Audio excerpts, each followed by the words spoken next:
know how the open day treats you? What are sort of some of the things that you're doing on that off weekend? I'm really just chilling, honestly, just trying to get my mind together, get my mind on, not on football, just have a little break, just to reset, refresh, make sure I'm keeping up with treatment. That's really what I do during the weekend, the bye week, how I like to use my time. Phil, physically, what's it like going through a season, the wear and tear of RB1, being the guy? Can you sort of describe what that's been like for you? It could be highs and lows to it. I mean, being a football player's injuries are a part of the game, and sometimes you're never gonna feel 100% throughout the season. So you just got to work on maintaining that, and that comes down to just your priorities and your scheduling. Just making sure you're getting treatment and doing everything you can on a daily basis to treat your body. It's your greatest asset in this game, so you just gotta be a pro in that aspect. So that helps a lot, and the bye week helps a lot. Just having a week where you get to just focus on getting your body back, focus on the rest, little things. That always helps too. What have you seen from this Louisville defense and your preparation watching the Cardinals? They're a great defense. They have a great defensive front. They play fast. They're well coached. They're physical. We're just gonna have to play physical and be able to, do what we do this time of year. They got great coaches too, so they'll have great scouting reports. We'll just have to execute the plan to win and just focus on what we need to do on the daily in terms of practice and how we attack it in order to give it our all on Saturday. What does a player like Jay Haynes brings to the kick return special teams element of the game? So he was, I think, listed as the number one kick returner on the depth chart this week, I guess. What qualities does he bring that makes him a dynamic returner? He's versatile. Jay, he's a real speedy guy. He has speed. He has great vision, and it's new for him this year. But he's been developing and getting better, and he can help his team a lot, especially in the return game. He loves to ball. He loves to play football. He cares about it, and there's no one else that I could see that could fit that job than him, honestly. You have, obviously, you're the main guy, but your workload hasn't been heavy. Do you feel like you feel as fresh and as healthy as you could possibly be, considering it's November? Yeah, I would say I feel overall pretty good. I mean, just maintaining my body, not having to do much of a workload, being able to be versatile in my role, being able to run the ball as well as pass pro. I take pride in both things, and, whatever the team needs me to do, I'll be there to do that as long as we, get what we want, and that's to be able to go down the field and score. I'm happy with everything, as long as we, get the results we want. And I'm happy to see the other guys get opportunities, and, that's less for me. It's great to see, honestly, us making explosive plays and, just getting down the field really quick. It allows us to just put more points on the board and allows our offense to be versatile, not just me. We have so many weapons.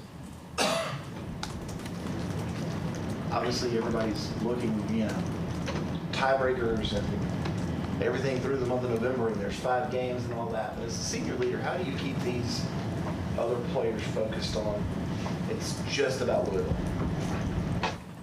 I would say just, treating every game like a championship game. You shouldn't prepare any differently than you would, if it would be the national championship. So just keeping that mentality and also just leading by example in practice and, showing how we need to work throughout the season, because Coach Sweeney always talks about how this is the time where, teams and players start to get a little, down because, we're in the middle of the season and guys are getting tired, feeling sorry for themselves. But this is the time where we really got to lock in and focus on, what we want to do, because we worked so hard these past 10 months to, focus on this moment.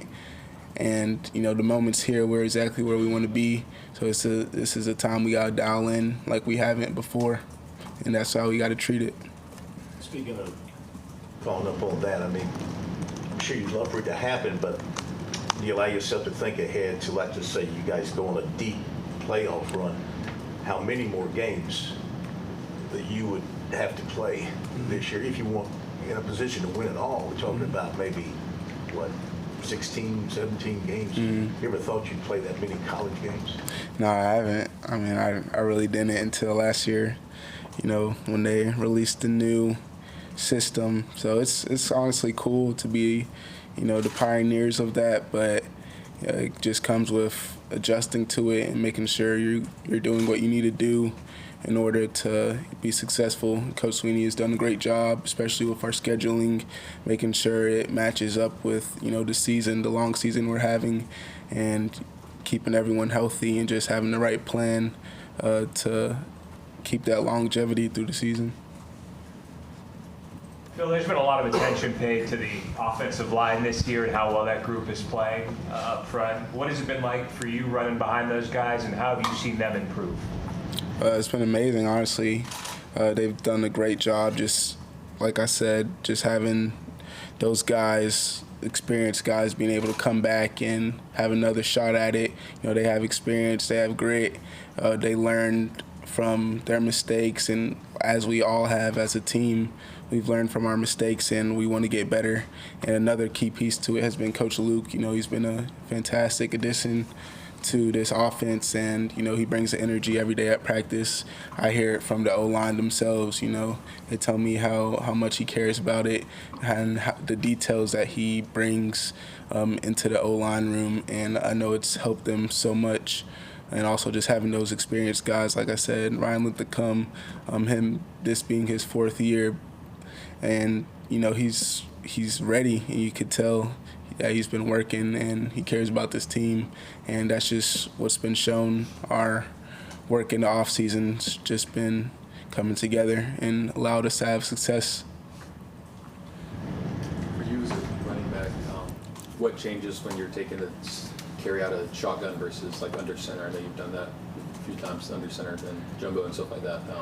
How much, if at all, does that change, like anything for you? Honestly, I would say it doesn't change too much, just because we just try to keep the same tempo. One thing that Coach Spiller always preaches is, you know, when we're down in the goal line versus in the open field, you know, you still got to keep that same tempo. Don't speed yourself up too fast because, you know, you may miss a hole or something. So just try to keep that same mindset wherever we are on the field. And speaking of Spiller, just to see him get inducted, I know you're right there in front of him, seeing it happen against Virginia, what was that like? It was amazing, honestly. You know, just seeing all his hard work being recognized, and just also knowing him on a level, you know, him being my coach, just seeing the amount that he cares about this program and our team and just us as players and also as young men. You know, he really cares about us as young men and wants us to develop. Takes time with us to, you know, talk about the real world and real life. That's one of his favorite things to do, you know, just talk to us about life, and he just loves to pour into us. So, you know, I'm grateful for Coach Spiller, and just being able to see that. Him being inducted was just amazing. Just growing up watching him as a kid, you know, I would have never imagined being able to be where I am now. Is that the most emotional you've seen him maybe ever? Yeah, honestly, yeah. Are there any questions on Zoom for Phil? Any other questions over here? Phil, I'm just curious how much difference you've seen in Cade from last year to this year. Where do you see those? Where do you see the biggest improvements for him? I've seen him improve so much, you know, just in his confidence, the way he leads. He's become more vocal. He's just grown into his role as a quarterback of this team and as a leader on this team. And, you know, he's always had that determination to win. He just learned how to, you know, use that and how to adhere to what the team needs. And he's just grown in this offense, you know, being the second year in this offense, knowing the offense way better, being able to have chemistry with us all together has helped us a lot. Like I said, Coach Luke also has given us so much confidence in the passing and running game. Being able to have that communication has been effective, and we're just seeing him play confident and free. There's been a lot of positives on all sides of the ball this year, but do you think there's an underrated aspect of this team that's going to shine throughout the month of November? Yeah, I would say underrated. I'll say special teams, honestly. You know, our special teams guys work so hard and, you know, so tirelessly, especially with Coach Gilchrist. You know, he puts in so much work in order to have those special teams guys right, and that's something that we put pride into because we got to have unity within our team. You know, Coach Sweeney talks about how special teams is so important, and it's a phase of the game that, you know, counts and, you know, can win or lose games. So I really have a vision for our special teams to make great plays this month. Anything else for Phil? All right, thank you, Phil. Thanks, Phil. Mm-hmm.